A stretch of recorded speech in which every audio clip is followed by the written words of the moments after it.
जुलाई जब बरसे दंगाई। जी हाँ, हम बात कर रहे हैं हरियाणा के नूह की।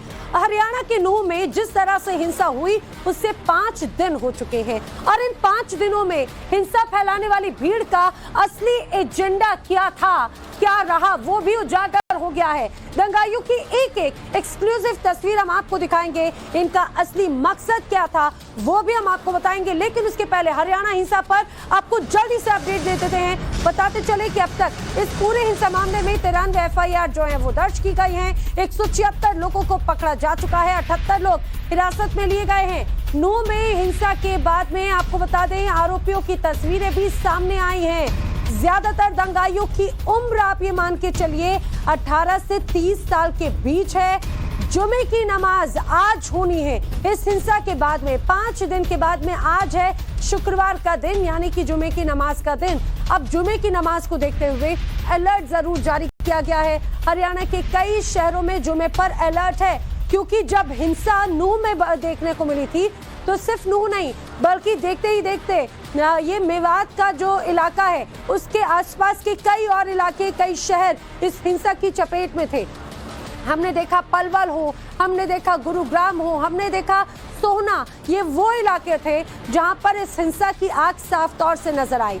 सिर्फ हरियाणा ही नहीं बल्कि हरियाणा से जुड़ी हुई जो अन्य राज्यों की सीमा है वहां पर भी इसी तरह का प्रभाव नजर आया था कई इलाकों में। इसीलिए आज जुमे की नमाज को ध्यान में रखते हुए अलर्ट जारी किया गया है। 93 FIR, 176 गिरफ्तारियां हुई हैं। कई लोगों को इस समय न्यायिक हिरासत में भेजा गया है। वो तस्वीर भी सामने आई थी और जो तस्वीरें एक एक करके सामने आई वो टाइम्स ऑफ नवभारत ने आपको दिखाई।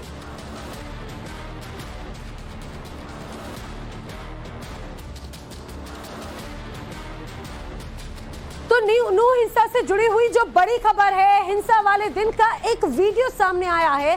31 जुलाई को बताया जा रहा है कि सड़क पर कई दंगाई नजर आए थे जो गाड़ियों में तोड़फोड़ करते हुए नजर आ रहे हैं। टाइम्स ऑफ नवभारत के पास में वो एक्सक्लूसिव वीडियो है। उस वीडियो में क्या क्या नजर आया अब आप जरा विस्तार से देखिए। देखिए किस तरह से सड़क पर ये उपद्रवी आपको ये नजर आ रहे हैं, किस तरह से यहाँ पर गाड़ियों को घेर कर ये लोग खड़े हुए हैं। देखिए जरा ये शख्स, अगर आपको उसको मैं नजर आ रहा हूँ, जरा कैमरे को हम नजदीक लाएंगे, आप देखेंगे जो पीछे की तरफ यहाँ पर ये लोग नजर आ रहे हैं। इन लोगों के हाथों में हथियार हैं। एक व्यक्ति आप देखिए किस तरह से गाड़ी के ऊपर खड़ा हुआ है, हाथ में हथियार लेकर वो लहरा रहा है। लोगों के हाथों में पत्थर हैं, लाठी डंडे हैं, हथियार हैं जो खुलेआम यहाँ पर लहराते हुए नजर आ रहे हैं। सड़क पर किस तरह से उपद्रव मचाया है, गाड़ियों में किस तरह से तोड़फोड़ मचाई है, ये तस्वीर मैं आपको नूह की दिखा रही हूँ जो 31 जुलाई यानी कि जिस दिन हिंसा भड़की थी। अब देखिए अचानक से कैसे लोग यहाँ पर सड़क पर उतर आते हैं और ये वो लोग हैं जो उस यात्रा में, ब्रजमंडल की यात्रा में शामिल नहीं थे। आप इस बात को समझिए, ब्रजमंडल यात्रा गुजर रही थी, इस दौरान अचानक से किस तरह से यहाँ पर लोगों की भीड़ इकट्ठा हो जाती है। एक एक तस्वीर आपको दिखाती हूँ। सड़क पर किस तरह से उपद्रवी यहाँ इकट्ठे हुए, गाड़ियों में तोड़फोड़ की, गाड़ियों पर खड़े होकर एक 4 व्हीलर थी जिसमें पहले जमकर इन्होंने तोड़फोड़ मचाई और उसके बाद में फिर देखिए किस तरह से हंगामे की तस्वीर जो है वो नजर आई है। ये 31 जुलाई का वीडियो हम आपको दिखा रहे हैं। इस तरह के और भी कई ऐसे वीडियोस हैं जो हिंसा की तस्वीर को दर्शाते हैं। और अब आप ये मान के चलिए कि जो प्लान था वो डिकोड हो चुका है इनका। आखिर किस तरह की साजिश थी, आखिर कौन थे ये लोग जो हिंसा भड़काकर मेवात को जलाने की कोशिश में थे। कई गाड़ियों को आग के हवाले कर दिया गया था। ये हैरान करने वाली एक एक तस्वीर जो है टाइम्स ऑफ नवभारत आपको दिखा रहा है। एक तस्वीर आपने देख ली किस तरह से यहाँ पर उपद्रवी गाड़ियों में तोड़फोड़ कर रहे हैं, गाड़ी पर चढ़कर। अब एक और वीडियो आपको दिखाते हैं। सोमवार को जब नूह में शोभा यात्रा निकल रही थी तब अचानक से पथराव शुरू हो गया। अब ये तस्वीर आप देखिए, यात्रा में जो लोग शामिल थे उन्हें निशाना बनाया गया। यहाँ पर ये साफ तौर से अंदाजा लगाया जा सकता है कि पहले से ही किस तरह से हिंसा की तैयारी थी। तो आप देखिए गाड़ियां गुजर रही हैं, यहाँ पर अचानक से भीड़ आती है, हाथों में पत्थर लिए हुए हैं, गाड़ियों में तोड़फोड़ शुरू कर देती है। ये देखिए, और यहाँ पर आप देखेंगे पहले से ही बाकायदा तैयारी जो है वो की गई थी। तभी यहाँ पर लोगों के हाथों में बड़े बड़े बोल्डर, बड़े बड़े पत्थर थे और इसके साथ ही उनके हाथ में थे हथियार भी। यात्रा गुजर रही थी और अचानक से भीड़ जो है वो इकट्ठी हो जाती है, गाड़ियों को अपनी चपेट में लेना ये शुरू कर देते हैं। दूर से वहां पर किसी ने ये वीडियो बनाया, अब ये वीडियो सामने आया है, आप ये देख सकते हैं कि किस तरह से यहाँ पर दंगाइयों ने उत्पात मचाया था। शोभा यात्रा पर पथराव किया गया, शोभा यात्रा में जो लोग मौजूद थे उन पर हमला बोला गया है। आपको दो वीडियोस अभी तक टाइम्स ऑफ भारत ने एक्सक्लूसिव दिखाए, पहला गाड़ियों में तोड़फोड़, दूसरा यात्रा पर तोड़फोड़। एक और वीडियो हम आपको दिखाने जा रहे हैं, ये वीडियो और हैरान करता है किस तरीके से आरोपी गाड़ियों को निशाना बना रहे हैं। देखिए उस पर गाड़ियों पर पत्थर बरसा रहे हैं, गाड़ी पर चढ़कर उससे तहस नहस करने पर उतारी हूँ। ये देखिए, अब इन तस्वीरों को भी आप देखकर इन जो ये दंगाई हैं उन्हें आप नजदीक से देखेंगे। मैं आपको जरा नजदीक से लाकर दिखाने की कोशिश करती हूँ। ये जो गाड़ी थी, दरअसल यहाँ से लोग जो निकल रहे थे, अब उन्हें टारगेट करना इन उपद्रवियों ने शुरू किया। इनके हाथों में पत्थर थे, इनके हाथों में लाठी डंडे थे। आप देखेंगे किस तरह से यहाँ पर उन्होंने एक के बाद एक उन गाड़ियों को तोड़ा है, पूरी तरह से नष्ट किया है। अब आपको इन दंगाइयों की शक्ल भी इसमें नजर आ रही होगी इस भीड़ में, क्योंकि कई ऐसे दंगाई थे जिनके चेहरे नकाब से ढके नहीं थे।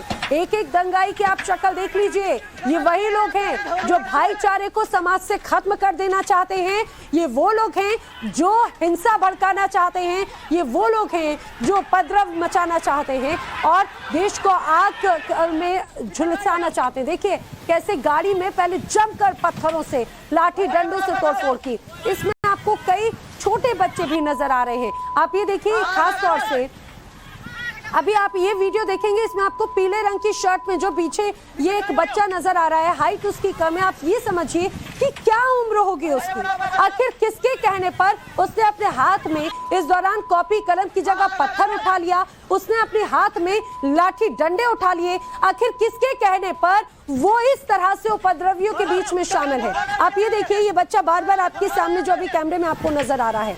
अब लेकिन ये सवाल भी उठता है कि आखिर ये लोग कहाँ से आए हैं, इनका उद्देश्य क्या था, आखिर ये इस तरह की वारदात को अंजाम किस तरह से दे रहे हैं। हिंसा के दिन वाली एक एक तस्वीर जो सामने आई है वो हैरान करती है। आपको कुछ और तस्वीरें दिखाते हैं किस तरह से उपद्रवी यहाँ पर जमकर सड़क पर उतरे हैं और धर्म विशेष नारे लगाए गए हैं। देखिए पुलिस वाले यहाँ पर उन्हें बार बार रोक रहे हैं, लेकिन पुलिस का तो मानो उन्हें कोई खौफ ही नहीं है।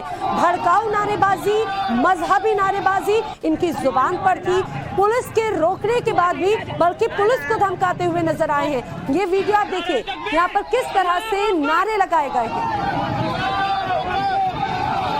मानने वाले ना तू आज ही ना जा नारे तकबीर, अल्लाहू अकबर।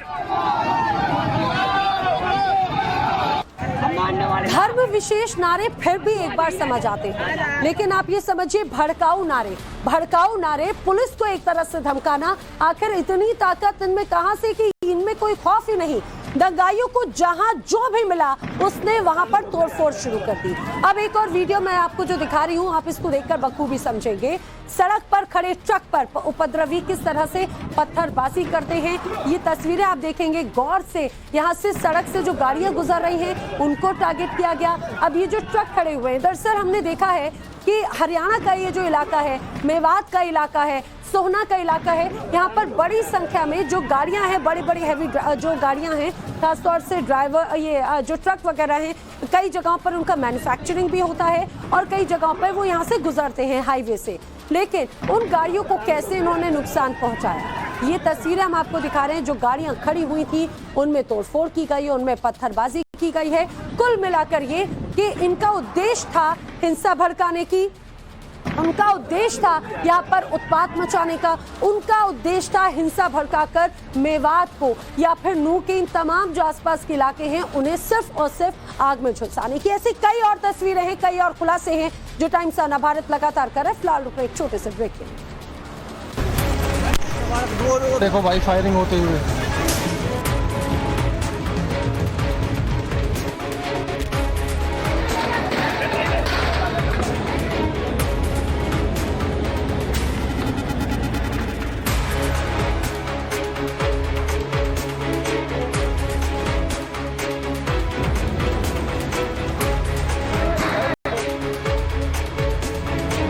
आपको दिखा रहा है। इसी बीच आपको बता दें, नूह का एक इलाका है ताबड़ू, जहां पर रोहिंग्याओं पर एक्शन हुआ है।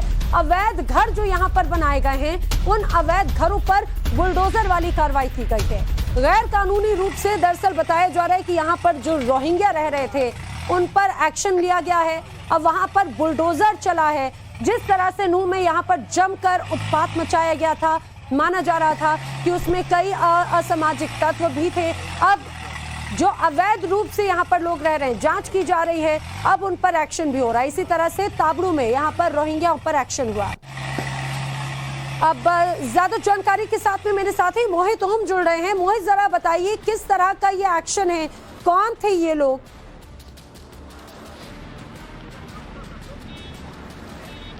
देखिए, जब हिंसा की जांच की जा रही है तो हिंसा में निकल के सामने आया है कि रोहिंग्या मुसलमानों ने भी इस हिंसा के अंदर एक बड़ा पार्ट जो है वो अपना अदा किया था और हिंसा के कई जगहों पे ऐसे पुलिस को जो जांच में खुलासे हुए हैं कि रोहिंग्या ने आके भी पथराव किया था और आगजनी की घटनाओं को अंजाम दिया था। तो जो इस इलाके के जो रोहिंग्या की बात कर रहे हैं तो ताबड़ू इलाका है, जहाँ पे जो हुड्डा की जमीन है, हरियाणा अर्बन डेवलपमेंट अथॉरिटी की जमीन है, वहाँ पर इनकी बस्तियाँ हैं, जिसको लेकर पहले से कई बार नोटिस सर्व किया जा चुका था। लेकिन जब हिंसा में इनका नाम सामने आ रहा है तो वहाँ पर एक बड़ी कार्रवाई की गई है और वहाँ पर कल बुलडोजर चलाए गए हैं और करीब 30 से ज़्यादा झुग्गियों को वहाँ पर ढाया गया है। और ये कार्रवाई आगे भी हो सकती है, लेकिन आज हुड्डा प्रशासन का कहना है कि आज वो कार्रवाई नहीं की जाएगी। लेकिन अगर ये लोग वहां से नहीं जाते और वहां दोबारा बचने की कोशिश करते हैं तो उनके ऊपर एक बड़ी कार्रवाई दोबारा से की जाएगी। तो फिलहाल जो हिंसा में जो पुलिस सूत्र बता रहे हैं कि रोहिंग्याओं का भी नाम निकल के सामने आया है कि उन्होंने भी हिंसा के अंदर जो है वो भाग लिया था और हिंसा को भड़काने की कोशिश की थी। कई जगहों पर आगजनी और पथराव किए थे और वहां से वो लोग ताबड़ू से निकलकर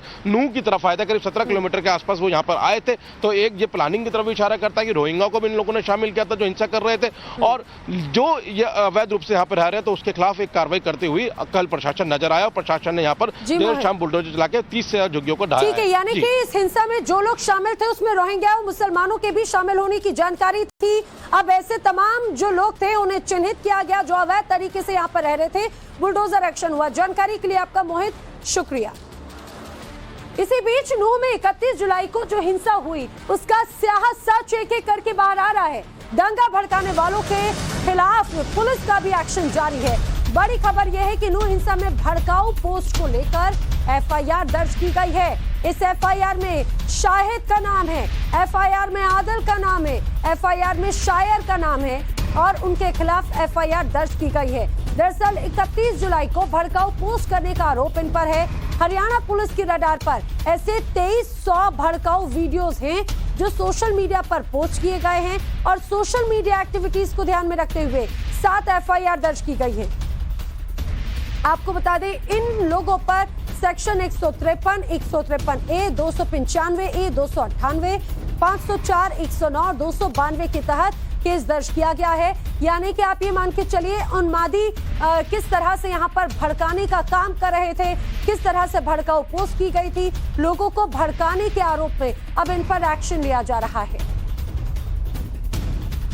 31 जुलाई को नूह में जो हिंसा हुई है उसको लेकर हरियाणा पुलिस की जांच लगातार जारी है। हरियाणा पुलिस की जांच में निकल के सामने आया है कि सोशल मीडिया पर कुछ ऐसे पोस्ट डाले गए जिनसे हिंसा को भड़काने में मदद मिली और भड़काऊ जो वीडियोस थे उनको जानबूझ के एक मानसिकता के साथ डाला गया। इसके मद्देनजर हरियाणा पुलिस ने कल तक सोशल मीडिया अकाउंट्स के खिलाफ 3 एफआईआर की थी। उनको 20 ऐसे यूआरएल मिले थे जिससे लगातार जो है पोस्ट डाले जा रहे थे। अब ये एफआईआर बढ़ के 7 हो गई हैं और 3 ऐसे अकाउंट मिले हैं जिनसे पोस्ट किए गए थे, खासकर 31 जुलाई को हिंसा वाले दिन। इन अकाउंट्स के नाम है एक शाहिद, दूसरा नाम है आदिल और तीसरा नाम है शायर घंटाल। इनके खिलाफ कई सेक्शन के अंदर एफआईआर हुई है। सेक्शन आईपीसी की धारा 153, 153A, 295, 298, 504, 109, 292 ऐसे कई सेक्शंस हैं जिनमें इनके खिलाफ एफआईआर दर्ज हुई है। एसपी ऑफिस के अंदर एसआईटी की टीम्स जो बनी है वो लगातार इस चीज पर सर्विलांस कर रही हैं और करीब 2300 वीडियो ऐसे हैं जो सर्विलांस पे है, जिनको चेक किया जा रहा है, क्योंकि 2300 वीडियोस ऐसे आए हैं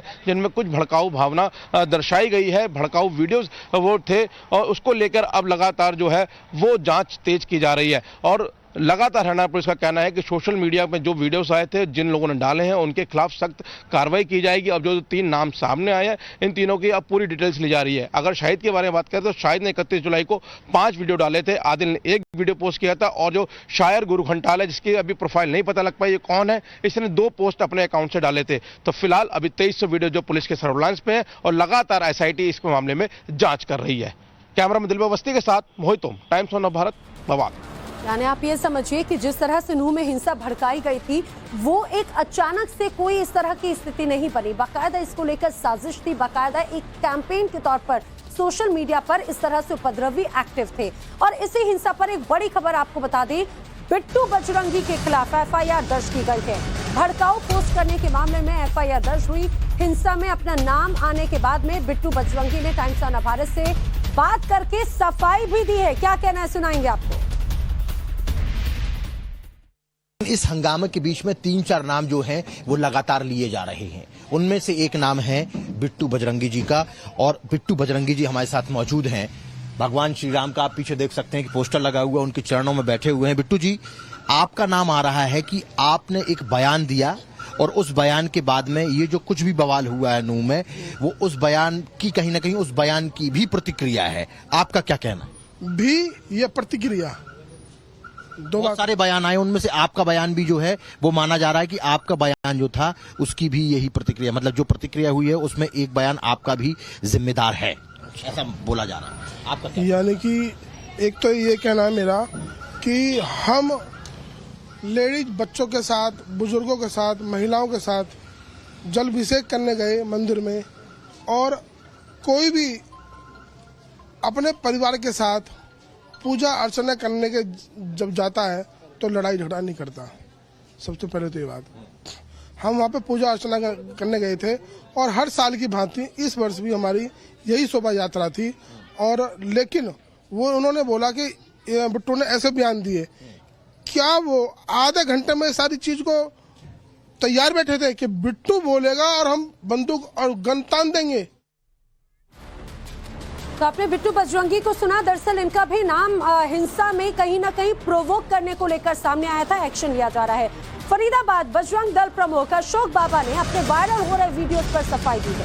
अशोक बाबा ने कहा है कि मैंने अपनी सुरक्षा में बंदूक रखी है, बंदूक का लाइसेंस भी मेरे पास में है। आत्म सुरक्षा में हवाई फायरिंग करने की उन्होंने बात कही। दरअसल आपको बता दें, एक वीडियो जो आप टीवी स्क्रीन पर देख रहे हैं, ये वीडियो जमकर वायरल हो रहा है, और कहा यह जा रहा है कि वीडियो नूह हिंसा वाले दिन का है, जिसमें वो पहाड़ी की तरफ फायरिंग करते हुए दिखाई दे रहे हैं। पहले आप वीडियो देखिए।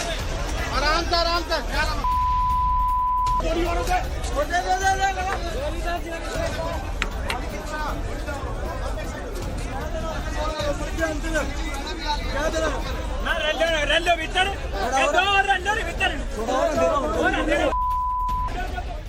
आपका एक वीडियो वायरल हो रहा, सबसे पहले तो उस वीडियो की चर्चा करते हैं।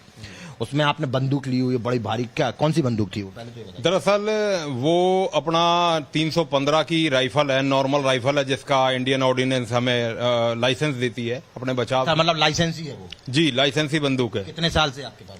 मेरे पास 2014 से है वो। 2014 से। क्यों आपने उसको लिया? आपकी जान को खतरा था या कुछ इस टाइप की बात हुई थी, तभी तो आपको लाइसेंस मिला होगा? जी, दरअसल मैंने पहले ही 35 से 40 ऐसे विधर्मियों को पकड़ के दे रखा है, जो 10-10, 20-20 हजार के इनामी, 50 हजार के इनामी रहे हैं, और गवर्नमेंट ने मेरे को मेरी सुरक्षा के लिए वो लाइसेंस दिया हुआ है। तो आप एक बात बताइए, जब आप वहां गए, आप प्रत्यक्ष आप वहां पर देख रहे हैं कि वहां पर फायरिंग हो रही है और आपने भी एक फायरिंग किया जी, तो आपको पता था कि बंदूक ले जाना चाहिए, वहां फायर हो सकता है, इसका मतलब आपको पहले से पता था? दरअसल हर भारत के संविधान के अंदर हर किसी को अपनी सुरक्षा का अधिकार दिया गया है। मैं भी अपनी सुरक्षा के लिए अपनी बंदूक ले गया था अपने साथ में।